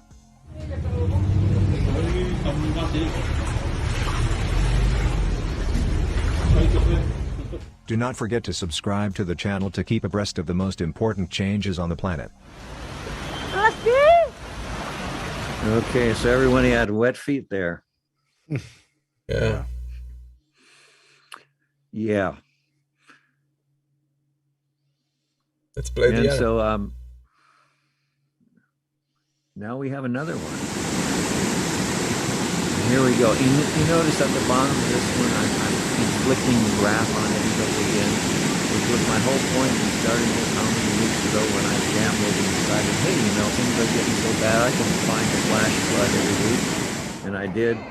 And again, I present the graph because the point of the graph is, people talking about 1.5 degrees C warming, 2 degrees of sea warming. Well, 2 degrees of warming will be much, much worse than 1.5. See, it's an exponential relationship. The amount of water the air can hold and the amount of actually dissolved gas and water too, that gets affected. But anyway, sticking to the air, the warmer the air gets, the more moisture it can hold, and this just means more violent weather. It's a different kind of rain, in the northern latitudes, far north, you have like a gentle rain that continues for a very long time. Further south you go, it's always been more like, hey, we got some rain. It comes down really hard, then it's sunny again. And now with global warming, see, the entire character of the weather over the whole planet is changing so that we have extreme weather. And this is going to make it very, very hard to grow crops and feed people and keep items on store shelves and all this good stuff. So that is the point of why I do this thing about the flash flood every week. Okay. It's frightening. Absolutely frightening. I mean, I saw in April here in Germany what a flood means, and in comparison, what we have to expect. Oh, holy God! Yeah. See, it's happening somewhere on the planet every week now. Yeah, Yeah, and if it's not the flood, we have more solutions on how to kill ourselves. Let's have a look at the Amazon rainforest. I found this one in The Guardian, and just let me read it. It's about a guy who was murdered. He was an activist a couple of years ago, and he came too close to the people who make profit from it. And this was the article about. But I want to read out what's going on there. Since Mendes' murder, nearly 1 million square kilometers of the Amazon, an area roughly the size of Texas and New Mexico combined, have been destroyed, primarily in Brazil, but also in Peru, Colombia, Venezuela, Suriname, Guyana, and French Guyana. That equates to an average of some 200,000 acres every day, or 40 football fields per minute. In Brazil alone, home to the greatest expanse of forest, the rate of loss has increased by more than 30%. The Amazon, historically a great carbon absorber, since trees take in carbon dioxide and release oxygen, now releases more carbon than it stores, which rather helps to reduce our global climate crisis. Yeah, you got 40 football fields per minute. This is wow, and we also reported about that the rainforest is not able anymore to absorb the carbon, and now is releasing carbon by itself. It is. How can we make this better? How can we make it heal? Well, the answer, of course, is as the media has shown as mechanical trees, not. Well, we have to bring down capitalism and the media that supports it. Yeah. This is the conclusion I came to. But on the other hand, we got to be aware of what is capitalism based on. It is greed, and greed is one of the bad traits, which is deeply coded inside human nature, I'm afraid. It appears that way, and so the only way out of it is to work cooperatively and prevent, like the alpha males of the group have to be kept down by the beta male so that everybody works together, and that gets into the I started out the show, saying I read this book, and the whole point of it is it's about human nature and how does this all relate and how we're going to fix our problems. That's why I read the book, directly. I did that because I'm trying to figure out what the hell we should be doing. Because it's not easy. And if we're not flooding the land and burning the trees and removing the trees, then we're polluting everything with oil and oil products. And in a recent event hosted by TED, where the Shell company had a representative supposedly talking about the cleaner future, was actually confronted, and let's watch this little clip. No matter what he says today, remember, Shell has spent millions covering up the warnings from climate scientists, bribing politicians, and even paying soldiers to kill Nigerian activists fighting against them, all whilst rebranding to make it look as though they care and that they have the intention of changing. Disproportionately, in the global south, so many people are already dying due to issues related to the climate crisis, such as pollution, extreme heat, and weather-related disasters. This is not an abstract issue, and you are directly responsible for those deaths. Lauren, do you seriously, I'm just getting to my question now. So my question is, on the back of that, It's a yes or no question.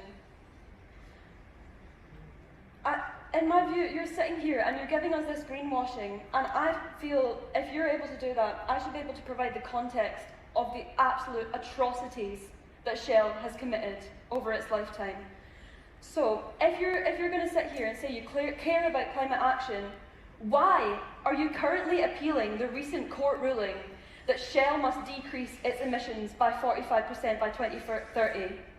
I seriously do not understand what goes on in your mind to sit there and say, I'm trying to do better. When you're appealing against being legally binded to climate action. So, yeah, my question is a yes or no question. Will you repeal this? If you care, will you repeal this? Repeal the appeal, you mean? Or, yeah. But again, you gave some context, which, by the way... I'm going to take that as a no. So I'm just going to say, I hope that you know that we will never forget what you have done and what Shell has done. I hope you know that as the climate crisis gets more and more deadly, you will be to blame, and I will not be sharing this podium with you anymore. Lauren.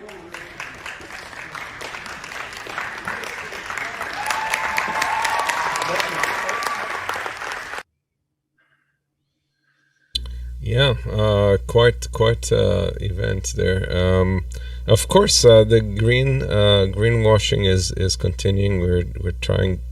We're being told that there's this or that technology, and that of course the oil companies are all for a better future. But in effect, they're doing everything opposing it without any shame, and this is allowed to happen. So unless this stops being acceptable, we're going to be doomed. And this and what we are seeing here from the corporations, it's not only the greenwashing, the general behavior, not standing absolutely up for to do everything possible to fight the climate catastrophe. It is clearly visible, it is only about the money, and we have to destroy the system. It is asking these people to do anything is not going to ever make any progress. No, absolutely not. Do you know this is part of the big money they are getting? The next minute after the show is over, they are going down to their limousines. They are getting driven to their big mansions. And they're saying, "Okay, I did my day work, and that's it." And this is only stunts. This is bullshit. Asking them to stop is not going to cut it. They have to be told to stop. It has to be, like, okay, Shell, in the next 5 years, your business has to decrease by 40%. So your gross sales will be, lower. And like no business is going to be doing that unless it's in their best interest to do so. And so we as a people, as a new political force, it has to confront the fact that these people are only going to operate in their best interest. And so they're not going to cooperate with us until it's in their best interest to do so. So why do they do what they do? Because they can. Yes. Right. They got the power, they got the money. That's it. And Jean, the individual that stood up there was one of the presenters, Lauren from Et Stop Campo, and she was calling out on Shell's CEO Ben van der Bruygen. So, and I don't want to be too drastic here, but if you're looking at this, and if you're looking how unmoved and obviously bored those two guys are, listening to the woman, but obviously not really caring about what she has to say, I can imagine that this at a certain point would lead to something like a green army faction, like terrorists, that we're going to see, that we're going to see anti-climate terrorist attacks, if you want so, that the people feel, talking does lead nowhere, and the water is rising, the icebergs are melting, the droughts are hitting, the forests are burning. So I think there's a possible point where it gets how do you say it, done with force, and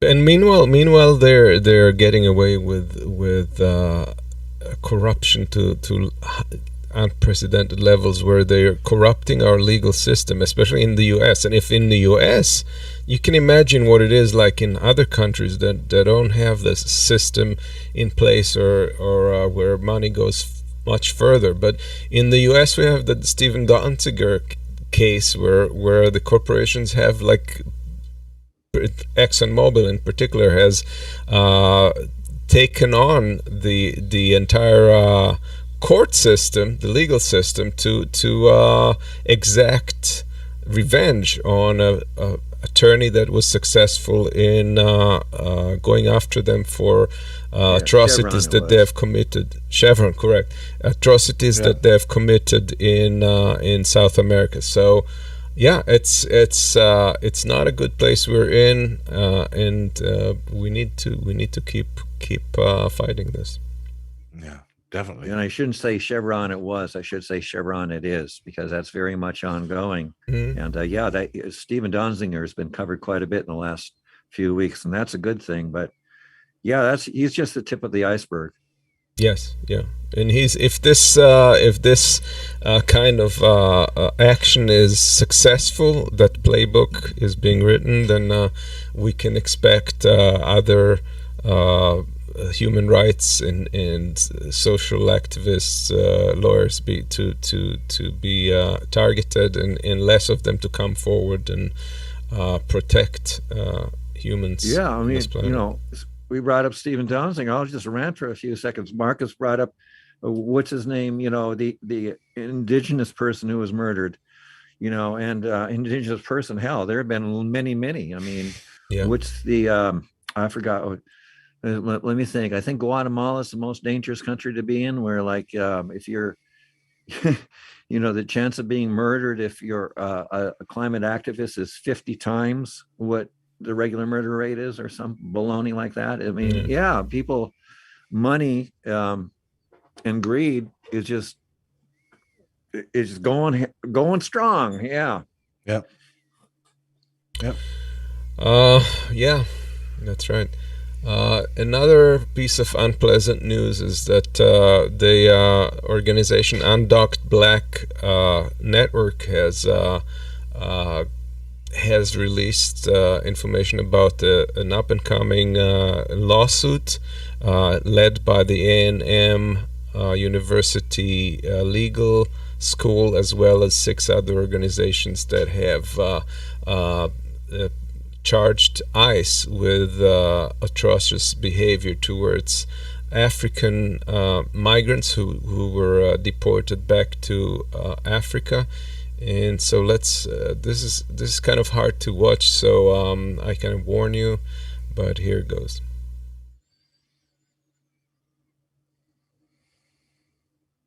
"90 black men and women were on board. All were seeking refuge in the U.S. The U.S. routinely deports people in handcuffs, waist chains, and leg irons. This flight was no exception. Many aboard the flight were being deported to Cameroon, where they had fled war and persecution. They had taken life-threatening journeys to request asylum legally.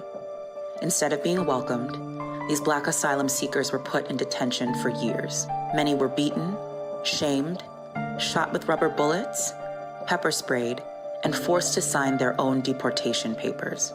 On October 13, 2020, ICE placed the Cameroonian asylum seekers in 5-point restraints to board the flight. The first few to protest their deportation were tackled to the ground and tied up in a device called the wrap. The wrap is intended for use in extreme situations. It is designed to restrain people in a seated position.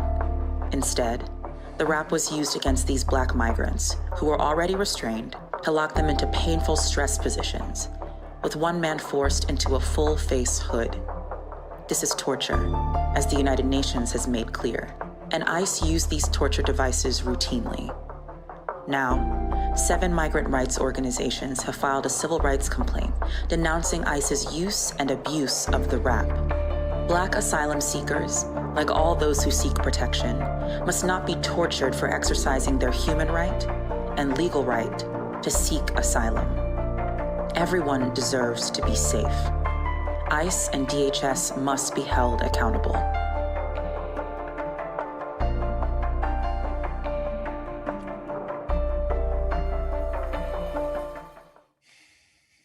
Yeah. So this is going through the courts. We're going to see what happens, but it's disturbing, and it's probably not. Yeah, I don't think there's anybody who doesn't think that if these individuals weren't black, the treatment would have been somewhat different. Definitely not. Definitely it with would be that. different. Yeah, definitely.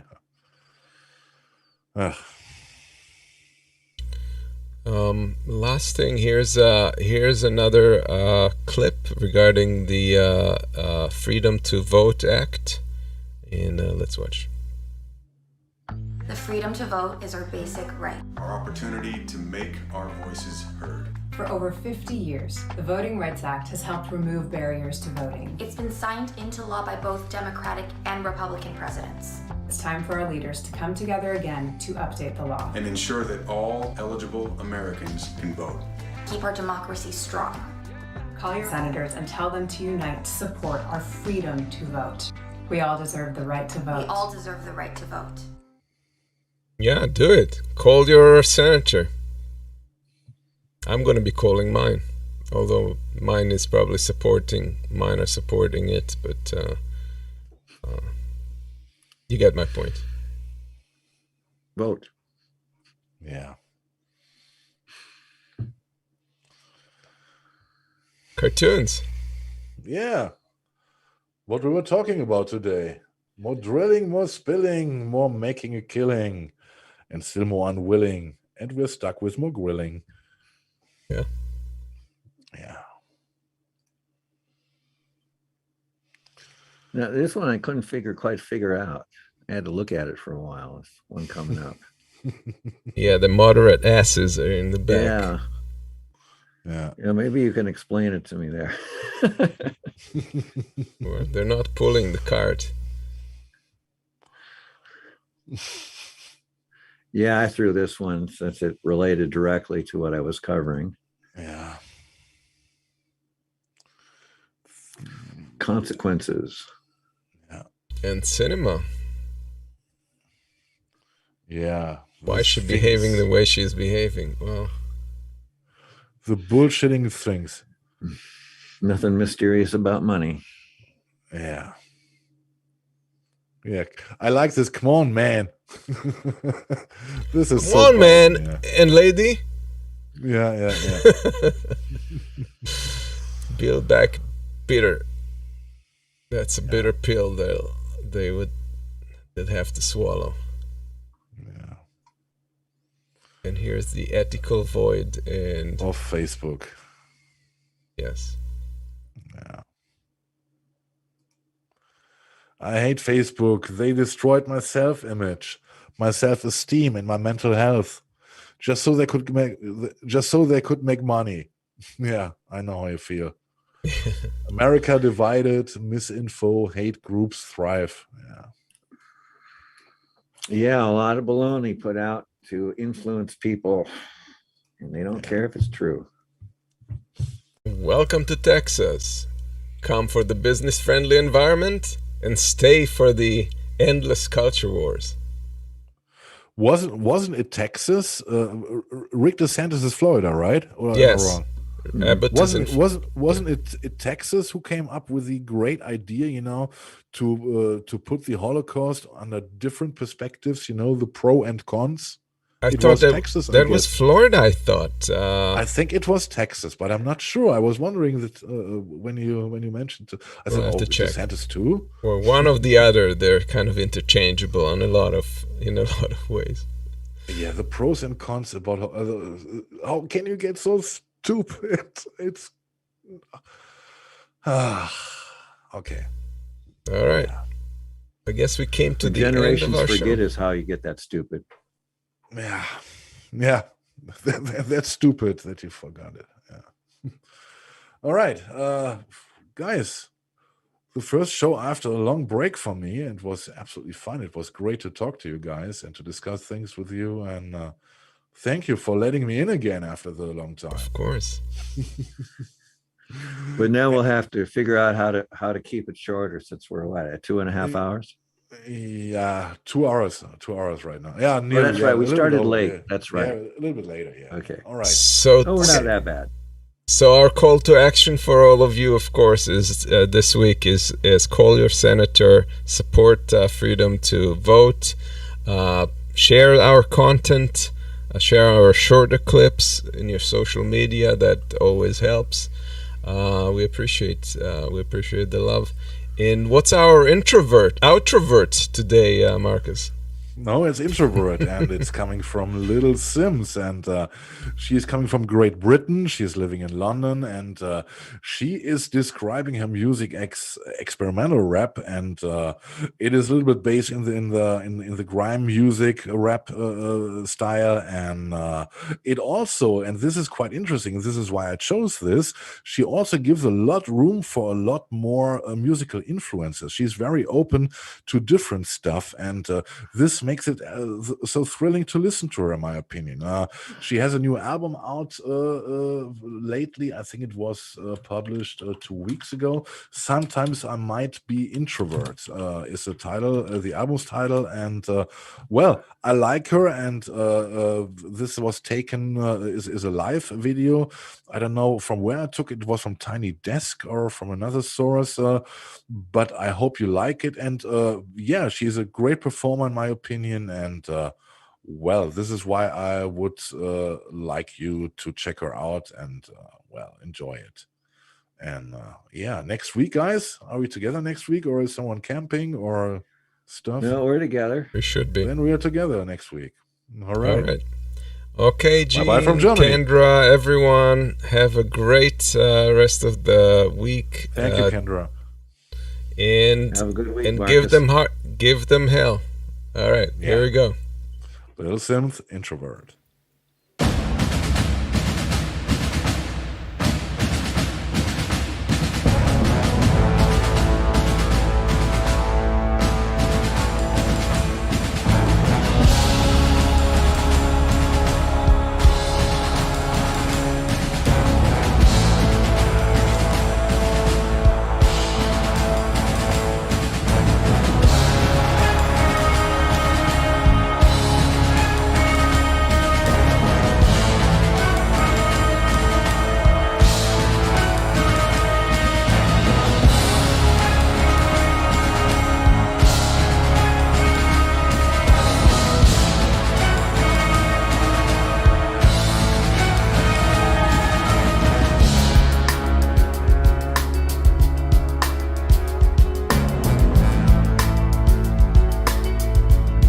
There's a war.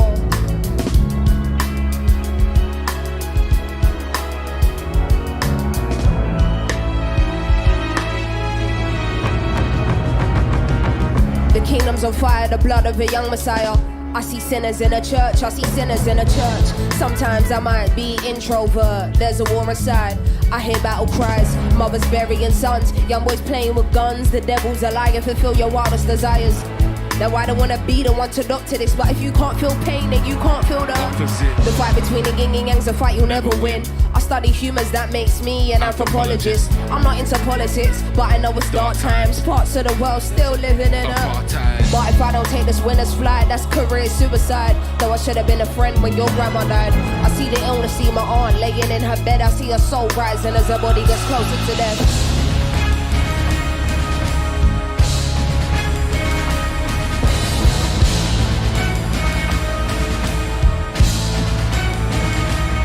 Let's go. Say what? Now, because